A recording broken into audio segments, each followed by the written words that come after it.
बिस्मिल्लाहिर्रहमानिर्रहीम। अस्सलाम वालेकुम। जैकब न्यूज़ सां मां आहियां आबिद अली मंगरियो। पेश आहिनि हिन वक़्त जूं हेडलाइंस। कंदकोट में MNA चीफ सरदार मोहम्मद बख्श महर पारां चाचड़ बिरादरी जे माण्हुनि सां ताज़ियत। सरदार मोहम्मद बख्श खान कच्चे में चाचड़ बिरादरी वटि पहुची कबीलाई झेड़े में मारिजी वियल 10 ॼणनि जे वारिसनि सां ताज़ियत कई। इन दौरान सोशल मीडिया ते सरदार मोहम्मद बख्श महर मथां कातिलाणे हमले जी ख़बरुनि ते इंतज़ामिया इलाइक़े में थरथलो मची वियो। SSP कश्मीर फौरी तौर प्रेस बयान जारी कंदे सरदार मोहम्मद बख्श महर मथां हमले वारी ख़बरुनि जी तरदीद कंदे सहाफ़ियुनि खे अपील कई त ख़बर तस्दीक करण बाद हलाई वञे। अहिड़ी अफ़वाहुनि सबबि हालात ख़राबी जी तरफ़ वेंदा। ॿिए पासे महर हाउस जे तर्जुमान पारां पिणु अहिड़ी ख़बर जी तरदीद कई वई। टंडो जाम ज़रई यूनिवर्सिटी जो प्रोफेसर कोरोना विघे फौत। सोशल साइंस फैकल्टी जो प्रोफेसर रज़ाक अमीन शाह कोरोना सबबि लाॾाणो करे वियो। विछोड़े ते सिंध ज़रई यूनिवर्सिटी जे वाइस चांसलर पारां संदसि पोइरनि सां ताज़ियत कंदे ॾुख जो इज़हार कयो वियो आहे। दोदापुर वेझो बुकेजा लाड़े वटां ॻोठाणे खां मोटरसाइकिल फुर। दोदापुर थाणे जी हद बुकेजा लाड़े वटां सुञातल फोरू शमन कटोहर खां हाई स्पीड मोटरसाइकिल, मोबाइल ऐं रोक रक़म फुर करे फरार थी विया। मुतासिर मूजिब 3 हथियारबंदनि फुर कई। बर वक़्त इतला बावजूद पुलिस न पहुती, जंहिं सबबि फोरू फरार थी विया। घोटकी में रहमू वाली वासी पीरसन मर्द ऐं औरत जो भाइटनि ख़िलाफ़ एहतजाज। पीरसन बशीर अहमद एहतजाज कंदे चयो त असगर अली, नवाब अली ऐं माई शबाना घर ऐं दुकान ते कब्ज़ो करणु चाहिनि था। जन कल्ह हमलो करे तशद्दुद कयो ऐं घर में रखियल क़ीमती सामान खणी विया आहिनि। SSP घोटकी खां मुतालबो था करियूं त जाबदारनि खे फौरी तौर गिरफ़्तार कयो वञे।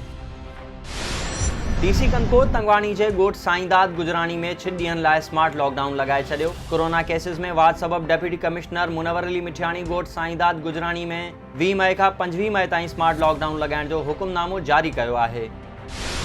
बुल्ली शाह करीम में ॻोठ लखानो ॾिनो कपरी वासियुनि जो पुलिस ख़िलाफ़ एहतजाज। यूसुफ कपरी जी गिरफ़्तारी ख़िलाफ़ संदसि ज़ाल ऐं वारिस औरतनि टंडो मोहम्मद ख़ान ऐं बुल्ली शाह करीम रोड ते पुलिस ख़िलाफ़ एहतजाज कंदे चयो त यूसुफ कपरी खे पुलिस बिना सबबि गिरफ़्तार कयो आहे, खेसि आज़ादु कयो वञे। जॾहिं त SHO कमरदीन रहमो जो चवणु हो त क़तल केस में घुर्बल जाबदार जी पुछा गछा बाबति संदसि वालिद खे गिरफ़्तार कयो वियो आहे।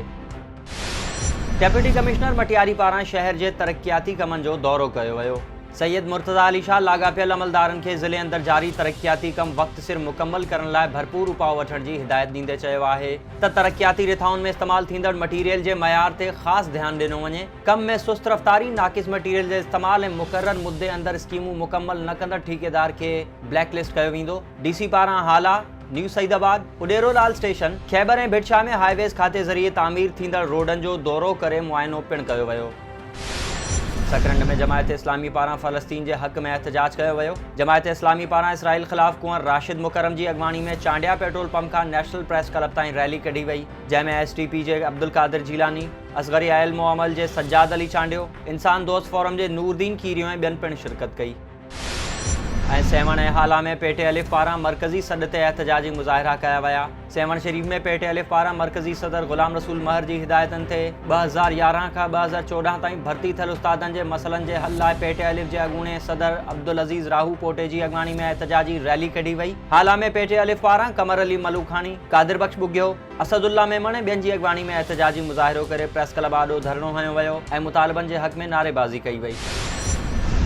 ही हुयूं हिन वक़्त जूं ख़बरूं। वधीक ख़बरुनि ऐं अपडेट्स लाइ विज़िट कयो असांजी वेबसाइट www.jacobnewsht.com ऐं फेसबुक ते फॉलो कयो। ॾिसंदा रहो जैकब न्यूज़, ख़बर खां हक़ीक़त ताईं।